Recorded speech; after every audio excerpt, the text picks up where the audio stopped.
Good afternoon. My name is Niko House, host of the political radio show Mikasa Sukasa, and I urge you all to join our One Follow, $1 campaign where we show the mainstream media that we will no longer put up with their lies that we have constantly seen. I mean, obviously it's been happening forever, but obviously the last couple of years there has been a ridiculous effort to propagandize very serious political issues, very serious social issues, and use them for their advantage to split us and keep us ignorant.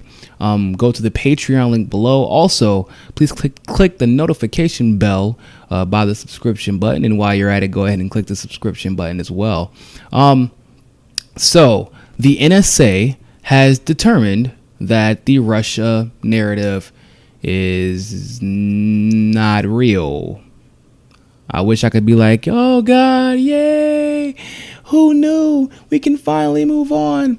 Well, I mean, we've kind of been reporting on this for a while, and I'm glad that the NSA finally decided to analyze the documents and review them scientifically so that we could get some, irrefutable proof that the Russians were involved or that the Russians were not involved. However, if you have been paying attention, if you've been keeping up with this narrative, if you've been seeing the narrative unfold and seeing all the inconsistencies in the stories by the mainstream media and the political elites and the establishment, then you would know that this story looked like it was fabricated from the very beginning. However, they have determined that the quote unquote, obviously, I think most of you already know this, but they have determined that the quote unquote Podesta Leaks by Guccifer 2.0 were in fact not Podesta Leaks. They were the emails, or excuse me, they were not Russian leaks. The emails were actually copied and then pasted into a form that made it look like it was created in a Russian language. So that was totally fabricated, not real. Yeah, the emails were real, but the actual form that I don't know what you would call it, the format, I guess you could say, that the emails were released in made it look like it was fabricated to frame or scapegoat Russia. However, on the July 5th, there were obviously another set of emails that were leaked through WikiLeaks. They've been claiming that Russia hacked the elections and the emails, and that some of them, according to some people, were even forged by Russia. Some of these leaks were illegal to read, according to CNN. NSA has found scientific, irrefutable proof of otherwise. They have determined that the leaks came from inside the DNC. Somebody who had access to the DNC server. Is very consistent with one Seth Rich story that seems to be pretty consistent with what the findings say. And pretty consistent with what Kim.com says as well. Now, a lot of this is matching up to say that there was somebody who leaked this. Obviously, we know the Seymour Hersh recording seems to imply this.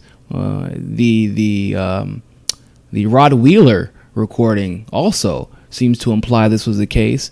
And you know what else seems pretty implicative? The fact that mainstream media has totally stopped talking about Russia in almost every way. They kind of try to slide it in there, but let's be honest. Since the Charlottesville incident, the rally that looks a little bit suspicious with the violence that seems almost orchestrated and cops that stood down, and it just seems like I said, it seems like something that was orchestrated. All of a sudden, that's all the mainstream media can talk about. Russia went straight out the window. North Korea, that was supposedly going to nuke us 3 days ago, all of a sudden isn't an issue. It seems like, once again, Trump's comments were kind of wrong. They were inappropriate. He did not address that sufficiently. But he's not to be scapegoated for white supremacists who have been here for years. The white supremacy didn't start with Donald Trump. Anyone who lives in the South has experienced rallies, maybe not as big as this one, but it was televised and made a bigger deal specifically because Donald Trump is in office.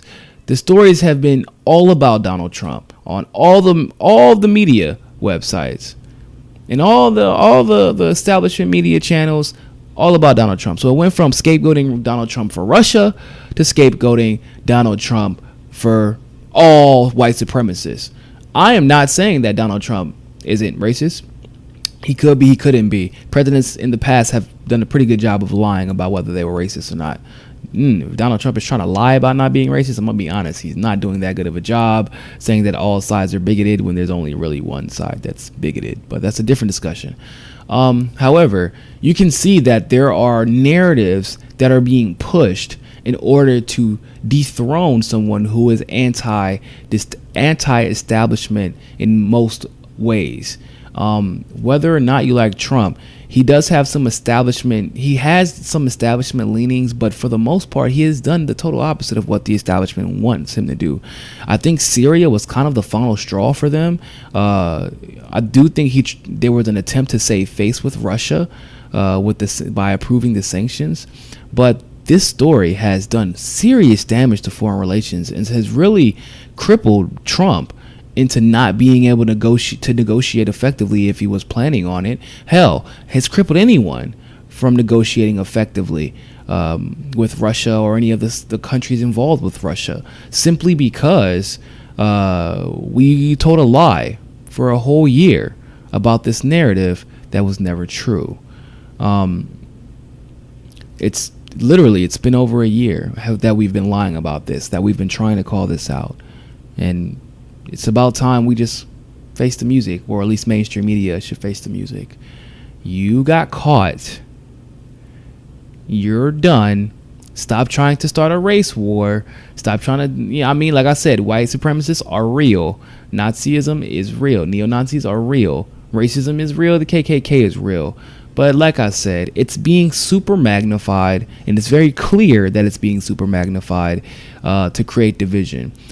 White supremacy has been an issue for how long? But now that's all we see on our television screens. And now on top of that, not only is that all we're seeing on our television screens, but Trump is being linked to every single action every single white supremacist does. Like I said in September, like I said in August of last year, like I've said time and time again, white supremacy has been here. Cops have been killing black people in disproportionate numbers. The KKK has already existed. There was a report that has already come out that says the FBI had found out that the KKK had already infiltrated many parts of government and authority figures. So Trump didn't cause that to happen. They've been here. These are facts. We're being distracted. Now, let's figure out what policies have been passed, or what policies are being talked about, what's not being discussed anymore. Let's talk about the fact that single payer healthcare has all of a sudden been thrown out the window. Let's talk about the fact that now impeachment is no longer being discussed. Let's talk about the fact that somebody just raided Trump's old campaign manager's house, and nobody's going to face repercussions for that. Let's talk about the fact that essentially jobs were lost, reputations were ruined, friendships were split, foreign relationships were split, names have been smeared into the dirt. People are being sued because of a narrative that was never true, from a server that was never allowed to be adequately and thoroughly searched to see who had, if anybody had, hacked the server. From a party was notably corrupt, obviously in the IT department, considering Imran Awan. There has been so much to happen because of this Russia conspiracy, and they just wanted to disappear and forget the ones who started it. No, we need to start holding people accountable. Call them out frequently, call them out regularly, and explain to them whose fault it is that Donald Trump, the one that they do not like, is in office. It's theirs. We got to stop letting them play us for fools. Thank you all so much for watching. Obviously, I have a call to take, but always remember, Find your balance. Peace.